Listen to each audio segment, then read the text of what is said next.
Welcome to Inside the Pickle Jar, a podcast where we dive into the wonderfully quirky world of neurodiversity. I'm Tonya Weaver, your friendly neighborhood relationship coach specializing in neurodiverse individuals and neurodivergent myself. From communication tips to managing those "did you really just say that" moments, every episode will share real-life stories, expert advice, and practical strategies to help you tackle obstacles and build stronger, more fulfilling connections. Listen on to Inside the Pickle Jar, where every connection matters, every pickle has its place. Today, we're going to talk about how to stay focused when things get chaotic. This is an important topic, whether you're neurodivergent or neurotypical. So whether you're dealing with a hectic work schedule, personal challenges, or just the everyday whirlwind, this episode is for you. So let's dive in. First, let's talk about understanding the nature of chaos. So when I say focused on when things get chaotic or when chaos ensues, what do I mean by chaos? Chaos can be external, like a noisy environment or unpredictable events. Or it can be something internal, such as stress and anxiety, just sort of the spin and whirlwind in your own mind. And so recognizing the sources of chaos that you have is the first step to managing it. So as you look back at your plans for this week, how do you feel you've done in terms of staying on track? Did you hit all your deadlines? Did you make progress on your goals? Or did you get thrown off course with things like constant emergencies, sudden shifts from leadership, endless meetings, or personal challenges such as a sick child? Maybe it's just that your headspace is really clouded and you've been overwhelmed by maybe global events, whether it's natural disasters like Hurricane Helene or Milton that are going on right now. Maybe you have the stress of worrying about loved ones and the world's political atmosphere. These disruptions can make focusing on your primary goal feel impossible. But here's the truth. While disruptions are inevitable, you don't have to let them derail your success. It's essential to acknowledge that chaos is a part of life. Trying to eliminate it entirely is unrealistic and can actually add to your own internal mental chaos. Instead, we can develop strategies to manage and stay focused amidst the turbulence. So we're going to talk a little bit first by how do you prioritize your tasks so you know exactly what your goals are and how to proceed. When chaos reigns, feeling overwhelmed is a natural response. It's like trying to juggle too many balls at once. And some of these balls are rubber balls, and you can let them bounce and sometimes let go. And some are glass balls. One of the best ways to cut through the noise is by prioritizing your tasks or identifying the glass balls. Here's the lowdown. First, make a list. Start by jotting down everything you need to do, getting it all out of your head and onto paper or a digital note can already reduce some stress. I know for me, sometimes I'm swirling on several things and I have a tornado of to-dos. But instead of letting it spin in my mind, if I get it out, I can stop just perseverating on all of the things that are going on. Then two, identify the critical ones. Once you have your list, you can highlight the most critical tasks. And these are the things that absolutely must get done. By focusing on the tasks that are both urgent and important first, you ensure you're tackling what truly matters. Then you can do delegation and postponement if a task is not priority. But if it needs to get done, you can delegate it to someone else, or maybe postpone it to a less chaotic time. And this frees up your bandwidth for those critical tasks in number one. So then concentrate on your high priority tasks. And by concentrating, you're essentially eliminating the background noise. This focused approach prevents you from spreading yourself too thin and helps you make significant progress on what counts. So one method for doing this is the Eisenhower Matrix. It's a powerful tool for prioritization, and there are entire books written on the process. I have a few items on my website that you can go to Amazon and buy that are covering the Eisenhower Matrix. The basic rules of the Eisenhower Matrix is that it divides tasks into four categories. And here are the cliff notes. So, the urgent and important. Do these tasks immediately. They're really easy to pick out and identify. They usually have a deadline and are tied to your job or family. These are the glass balls. They cannot drop. Important, but not urgent. These are the tasks that you should schedule. You just don't want to forget about them. They don't have to be done right now. Be honest with yourself. Urgent, but not important. These are the ones that you can delegate if possible, even if that means paying someone to do it on occasion. Think about things like cleaning your house during the holidays right before company arrives. You don't have to do everything. You just have to make sure it gets done. And this is an important principle I've learned as I've moved up my career ladder. I always thought that if I signed up to make sure something got done, that I personally had to do it. I have learned that I just have to make sure it gets done. And whoever I can get to make that happen only works to my advantage. Then there are the neither urgent nor important tasks. These tasks are often distractions. Consider if they need to be even done at all. This typically comes from overcommitting. You get guilted into doing things, feeling obligated, being pressured by someone at school or a relative. Be good to yourself and just let it go. If you told some you would, but you're underwater, be honest and authentic. The person you told you would do it probably would feel terrible if they knew it was causing you that much stress. And those cupcakes for school, do they even do those anymore? Don't need Martha Stewart level decorating on them. So, as a Gallup strengths coach, I know for certain that those of you with high achiever and high responsibility have a lot of these neither urgent nor important quote unquote tasks on your to do list. And a lot of times those feel like glass balls to you. It's time for you to pivot your ever working achiever and responsibility to the things that are urgent and important and the things that are truly glass balls that you can't drop. Reach out to me on risingtidecoaching.org if you'd like support and coaching to work through any of these types of limiting beliefs. We can jettison your life and career if you want to give up the stuff that weighs you down so that you can fly, which is a quote adapted from Toni Morrison in full credit. So, using these steps and potentially the Eisenhower Matrix, you can navigate your to do list through the chaos. Get some control over your goals and keep moving forward. Remember, the key is to work smarter, not harder. So, then the next sort of phase here is to create a focused environment. Your environment is a game changer when it comes to maintaining focus. Sort of think of it as setting the stage for a performance. The better the setup, the smoother things will go. So if you minimize distractions, then all you have to do is start by identifying and eliminating them from your workspace. A tidy desk can work wonders. Clutter isn't just physical, but mental too. Keep only what you need on your desk.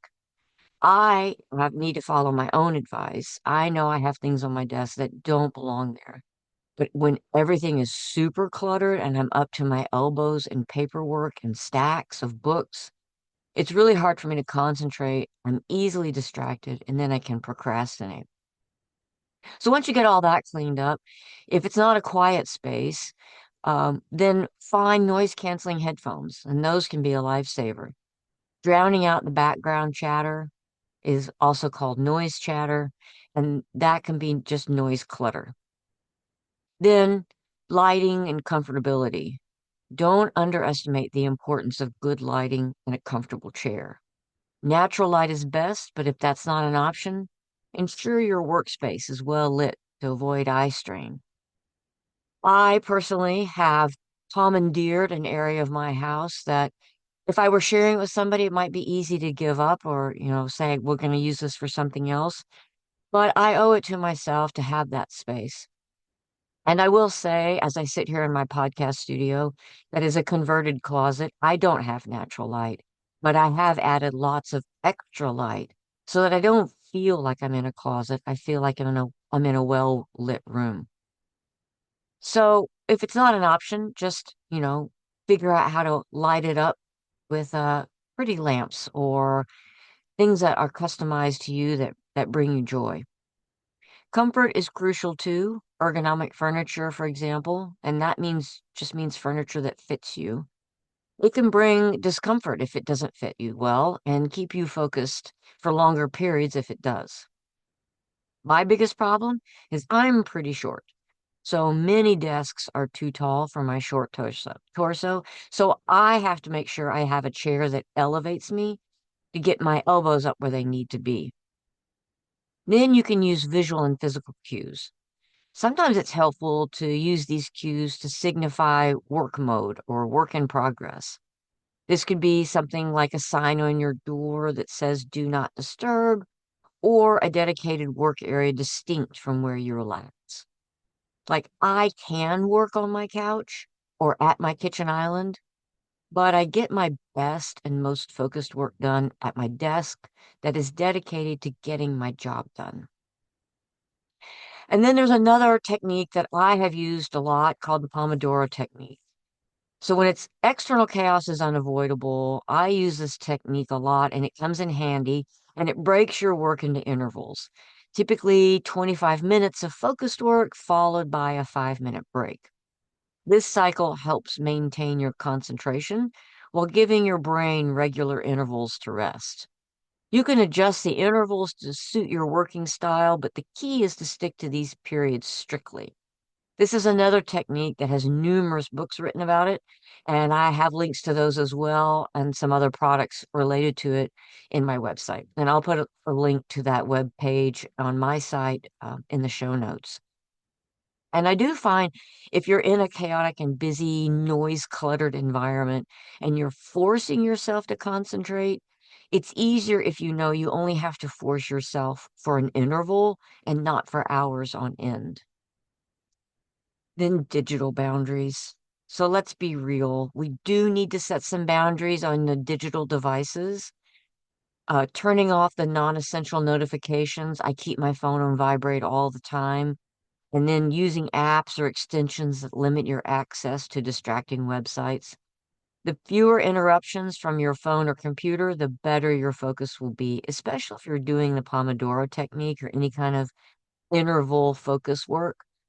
I know that if I'm working on something I really don't like, it's super easy for me to justify, I need to look at my phone. And then before I know it, I've spent 30 minutes on TikTok down some sort of rabbit hole because I am neurodivergent and I do tend to get distracted pretty easily. So if you can create an environment that supports focus and using techniques like Pomodoro, you can significantly boost your productivity, even when the world around you feels chaotic. It's about making small adjustments that collectively make a big impact. And I will say I am a certified time and productivity coach. So if you're having some struggles around managing your time and being productive, reach out to risingtidecoaching.org and let's work through a program that's specific to you and help you get your time and productivity back where you want it to be. So here's another place that can really help, especially if you have a lot of, it doesn't matter if it's internal or external chaos, but mindfulness and stress management can go a really long way to helping feel more still and more grounded when things are in an upheaval. So mindfulness and stress management techniques, they're like anchors that can keep you steady amidst a storm. And they fall into the same category of self-care and are super important when you feel stressed during times of chaos.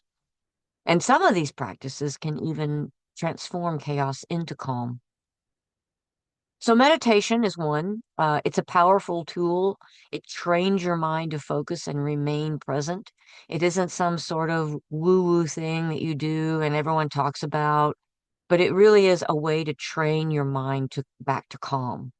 Even if you just do a few minutes each day, that can make a huge difference in the training. Just find a quiet spot, sit comfortably, close your eyes, and focus on your breath. And when your mind wanders, gently bring it back to your breath. Over time, this practice enhances your ability to concentrate and stay calm, even in the face of chaos. There are several apps out there to help you remember to take time out for meditation, or just set a timer in a quiet place to clear the, I like to call, clouds from your mind. In the future, I will dedicate one of the episodes to mindfulness and meditation, and I'll even include a guided meditation you can use to still your mind as part of that episode. Then there are deep breathing exercises. Deep breathing is an incredibly simple yet effective way to reduce stress and improve focus. So you can try this just immediately. Inhale deeply through your nose for a count of 4, 3, 2, 1, and then hold for 4, 3, 2, 1, and then exhale through your mouth for a count of 4, 3, 2, 1. Repeat this a few times, and you'll notice a significant reduction in stress. This technique works by activating your body's natural relaxation response and helps you stay centered. One thing that I do at night for myself, because I sometimes have trouble getting to sleep or I wake up in the middle of the night and my 2 a.m. brain is spinning like crazy, I use what's called progressive muscle relaxation. And this involves tensing and then slowly relaxing different muscle groups in your body. You start with your toes, you tense them up, and then you let them relax, and you work all the way up to your head. If you tense each muscle group for a few seconds and then release, you can feel the difference as you work up your body. This not only reduces physical tension, but also helps your mind relax and focus, and it helps you get to sleep. So not only does it help you relax, but it takes your mind off whatever's keeping you awake and focuses you back into your body. Then mindfulness practices. If you incorporate some of these mindful practices into your daily routine, it can help you get more grounded and back into your body. This could be something really simple like mindful eating, where you focus on the taste, the texture, and smell of your food, or mindful walking, where you pay attention to each step in your surroundings. This would be a great time to do that if you're using the Pomodoro Technique. You're doing 25 minutes of focused, concentrated work, and you take a 5-minute mindful walking break. Then the key to mindfulness is consistency. So we'll talk more about some of this mindfulness practice when I record the meditations that we do in a future episode. But you'll find that regular practice rewires your brain to handle stress better and improve focus. You'll find that you're more resilient, you can think more clearly, and respond to chaos more effectively. So here's a couple of immediate techniques. When chaos hits unexpectedly, use immediate mindfulness techniques like grounding exercises. For instance, the 5-4-3-2-1 technique. Identify 5 things you can see, 4 things you can touch, 3 things you can hear, 2 things you can smell, and 1 thing you can taste. This pulls your attention back to the present moment and helps you regain control. Another method is just taking that walk break, whether it's internal or external to your office building or your home, wherever you work. So, by incorporating these mindfulness and stress management techniques into your life, you build a toolkit to stay focused and centered no matter what chaos comes your way. The power of a calm mind shouldn't be underestimated. It's your greatest ally in navigating through life's storms. And never underestimate the power of self-care and physical health in maintaining focus. Ensure you're getting enough sleep, eating a balanced diet, and staying hydrated. Physical exercise is also a fantastic way to reduce stress and improve concentration. Start with a regular walk and see how great it makes you. Just to feel your body moving. Remember, taking care of your body directly impacts your ability to focus and manage chaos effectively. So, we're going to talk about time management strategies. I mentioned earlier, I'm a certified time and productivity coach. So, I want to go over a few things that you can do outside of me that will help you manage your time a little bit better. So, efficient time management is your lifeline in the middle of chaos. And I can come to your organization to talk about this more or have executive coaching sessions. You can reach out through my website. But you should also know I have a weekly newsletter that you can sign up for at my site with tips for time management and other life optimizing tips. In the meantime, here's some broad ideas on how to get started with having better time management. First, break it down. When you have a massive task ahead, break it into smaller, manageable chunks. This makes the task less daunting and helps you tackle it step by step. Each small victory builds momentum and keeps you moving forward. These can be micro steps, just one tiny thing that maybe you spend 5 to 10 minutes on. It helps you kick the can down the road to reach your goal. Then you set specific goals. So each segment of your time, set specific, achievable goals. This gives you a clear focus and direction. So instead of saying, for the next hour, I'm going to work on the project, instead say, for the next hour, I'll complete the introduction and outline the first section. These clear goals keep you on track and provide a sense of accomplishment as you tick them off. The best way to eat an elephant is one bite at a time. So just focus on that one bite. So use some digital tools. In the digital age, there's no shortage of tools now to help you manage your time and tasks. Apps like Todoist and Trello are fantastic for organizing your tasks and deadlines. Todoist is an app that allows you to create to-do lists, set deadlines, and prioritize tasks. You can also break tasks into subtasks or microtasks and set recurring tasks for regular activities. Also, there's Trello, and Trello is a visual project management tool that uses boards, lists, and cards, and you can move tasks through different stages of completion. It helps you collaborate with others. You can attach files and checklists.